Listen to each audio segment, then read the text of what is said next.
प्रिय विद्यार्थियों, कक्षा 8वीं हिंदी विषय में आपका स्वागत है। बेटा, हमने अपनी पाठ्य पुस्तक मेधा के पाठ 3 भिखारी नामक कहानी का भाग 1, 2 तथा 3 पढ़ लिए हैं।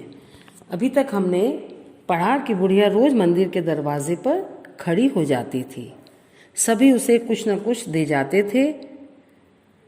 एक 10 वर्ष का बालक उसके साथ रहने लगा था।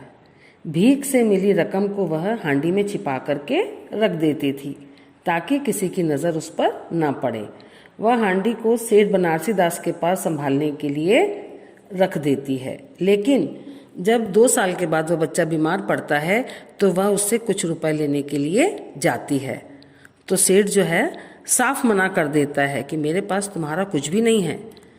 एक दिन बुढ़िया सेठ के दरवाजे पर धन्ना देकर बैठ जाती है। वह बच्चा उसकी गोद में होता है। सेठ जी की नज़र उस बच्चे पर पड़ती है तो लाल निशान से वह पहचान जाता है कि वह उसी का बेटा है। वह उसे छीन लेता है और लेकिन वह बेटा जो है बुढ़िया के बिना नहीं रहता। उसकी हालत और भी बिगड़ती चली जाती है।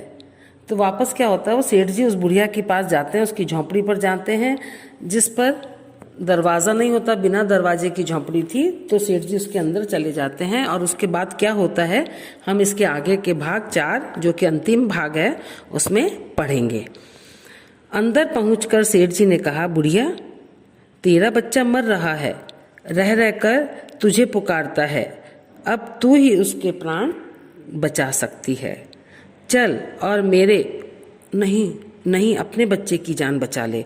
सेठ जी कहते मेरा बच्चा नहीं, उनको अचानक याद आता है कि नहीं भाई बुढ़िया ने इसको संभाला है, इसको बोलूँगा तो ये पिघल जाएगी, है ना। ममता ने बुढ़िया को विकल कर दिया, विकल माने व्याकुल कर दिया, और उसने तुरंत कहा अच्छा चलो, है ना। उस बच्चे के साथ जो उसकी ममता थी बुढ़िया की, तो वो एकदम उससे परेशान हो गई और सेठ जी के साथ चलने के लिए तैयार हो गई। सेठ जी सहारा देकर उसे बाहर लाए और फिटन पर बिठा दिया। फिटन घर की ओर दौड़ने लगी, उनकी जो गाड़ी थी वो घर की तरफ दौड़ने लगी।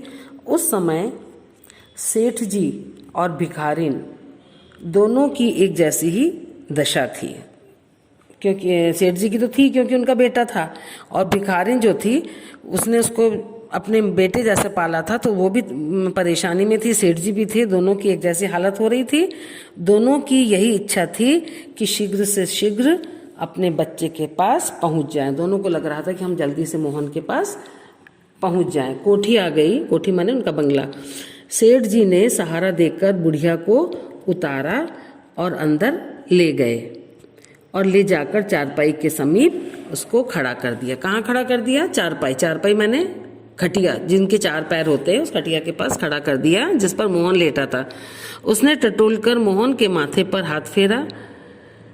मोहन पहचान गया कि यह उसकी माँ का हाथ है।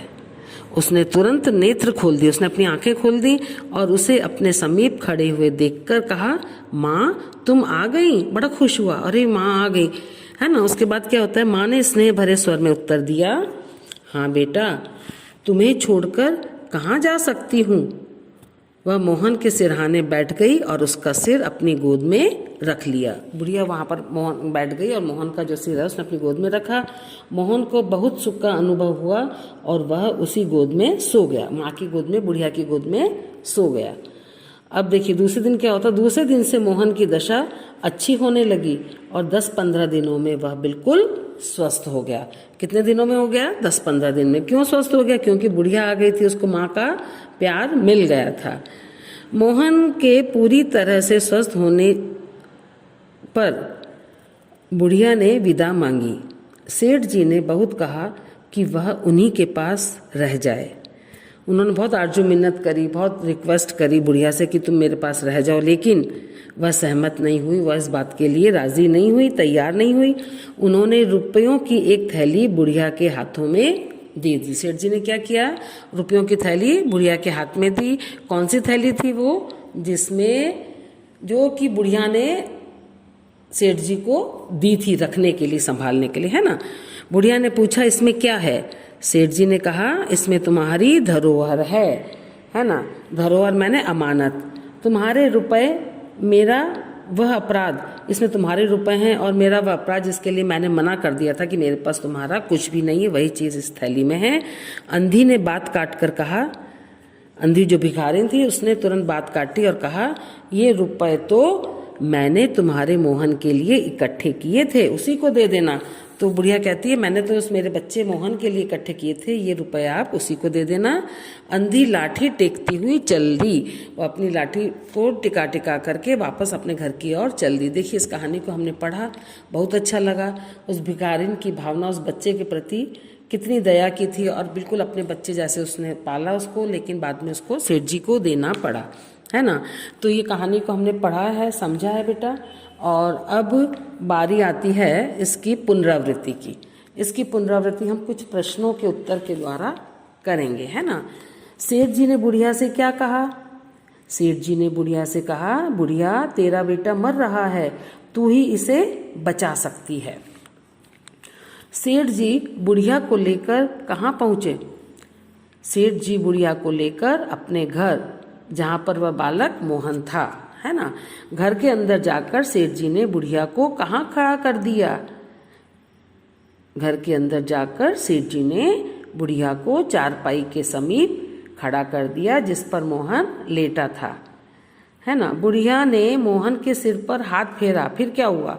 जैसे ही बुढ़िया ने मोहन के सिर पर हाथ फेरा, तुरंत उसने अपने नेत्र खोल दिए, अपनी आंखें खोल दी, और क्या कहा उसने? उसने कहा, माँ तुम आ गई।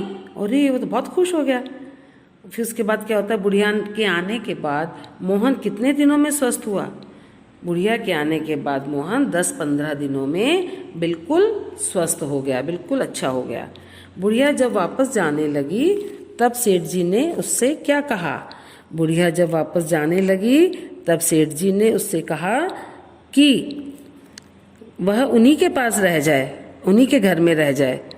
तो क्या वह रही? नहीं, वह बुढ़िया रहने को तैयार नहीं हुई, सहमत नहीं हुई। सेठ जी ने बुढ़िया को थैली हाथ में दी, उसमें क्या था? सेठ जी ने बुढ़िया को जो थैली दी थी ना, उसमें बुढ़िया के द्वारा भीख से इकट्ठा किया हुआ धन था। जो पैसे वो भीख से इकट्ठे करती थी वो उस थैली में थे, जो उसने सेठ जी को संभालने के लिए दी थी, है ना। थैली लेने से मना करते हुए बुढ़िया ने सेठ जी से क्या कहा?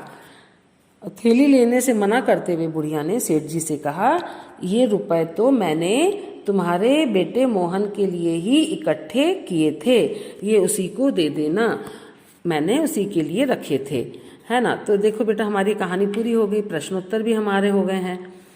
मैंने प्रश्नोत्तर के माध्यम से हमने इसका पुनरावृत्ति कर ली है। अब इस पूरी कहानी को आप ध्यान से पढ़ेंगे, और इस भाग से भी आपको 5 या 7 प्रश्न बना के उनके उत्तर लिखने हैं। यह आपका होमवर्क है ना। और आज हम आपको पाठ 1 की वर्कशीट भेजेंगे, उसकी अभ्यास पत्रिका भेजेंगे, उसको भी आपको पूरा करना है और अपनी CW कॉपी में लिखना है। अपनी CW कॉपी आप पाठ 1 और 2 पूरा कर लें, और ये वर्कशीट भी पूरी करें तथा मेरे पर्सनल नंबर पर सेंड कर दें। आपका होमवर्क यही है, वर्कशीट पूरी करनी है और इसके 5 या 7 प्रश्न बना के उनके उत्तर लिखने। आज की कक्षा हमारी यहीं समाप्त होती है बेटा। धन्यवाद।